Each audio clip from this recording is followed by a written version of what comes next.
Você sabia que a União Europeia não quer fazer acordo comercial com o Mercosul e estreitar suas relações, principalmente por causa do desmatamento no Brasil?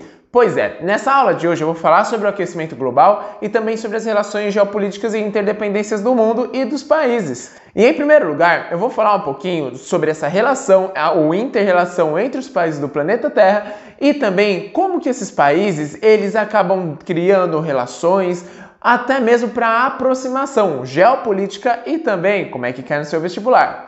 Em primeiro lugar, ou melhor, em segundo lugar, é importante de nós pensarmos, bom, nós temos o estreitamento das relações econômicas, você vai reduzir os impostos para baratear os seus produtos. Só que isso não é uma ação protecionista, Arnaldo? Pode ser considerado como uma ação protecionista, só que é aquela ação legalizada.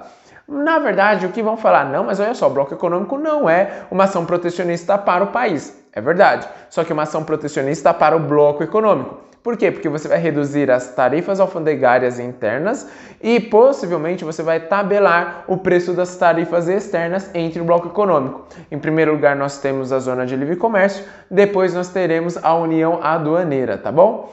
É importante então de pensarmos, depois desse nível, nós temos o Mercosul, que é o mercado comum. Mercado comum esse que ele tem a integração da economia e também a livre circulação de pessoas. E é por isso que você pode ir para a Argentina, por exemplo, sem precisar de um passaporte. Por outro lado, caso isso acontecesse da relação entre a União Europeia e o Mercosul, você não iria para a União Europeia sem passaporte, Essas relações seriam apenas econômicas, infelizmente. Arnaldo, então que se dane, porque muitas pessoas quando eu falo sobre isso, sobre essas relações de desmatamento, elas ficam falando, dane-se então, por exemplo, o Mercosul, dane-se a União Europeia, dane-se esses acordos. Não é bem assim. Não se esqueça que o Brasil ele é dependente dos nossos países e dos nossos irmãos, por exemplo, da Argentina. Podemos pensar no caso da maçã, no caso do arroz, no caso do trigo. Podemos pensar que nós também exportamos muitos produtos primários, commodities e industrializados para esses países. Então sim, a nossa economia também é dependente deles e nós não podemos negligenciar. E para piorar a situação, nós temos que tomar cuidado e muito cuidado com o meio ambiente. E olha só, com essa meta de redução da emissão de gás carbônico, com o Acordo de Paris, onde vários países do planeta Terra se comprometeram a reduzir em 50% até 2030 e neutralizar as emissões de gases carbônicos até 2050. É um desafio bem grande, né? Pois é, mas nós precisamos fazer isso. Muitas pessoas acabam, infelizmente, não acreditando no aquecimento global, mas nós precisamos acreditar na ciência. Nós precisamos entender que mesmo que nós sejamos muito pequenininhos, nós conseguimos impactar e criar desdobramentos ou consequências em escala do planeta Terra. E aí é que está a grande questão. O Acordo de Paris ele vem justamente para isso. Principalmente os países mais ricos, eles acabam sendo mais afetados do que os países pobres. Afinal, esses países pobres, eles precisam se desenvolver ainda. Os países ricos, eles já estão desenvolvidos. E também nós precisamos pensar, Não é sempre que nós ganhamos. Nós podemos deixar também as outras pessoas ganharem, os outros países ganharem. Arnaldo, então você está falando que o Brasil ele não pode crescer economicamente? Pode, claro que pode. Mas nós já desmatamos bastante. Agora, em outros países, eles até podem desmatar. Evidentemente que eu não estou defendendo aqui o desmatamento de países mais pobres, tá bom? Mas é importante de nós pensarmos que os países ricos eles têm que fazer uma parte maior, já que eles têm um maior suporte e aporte financeiro.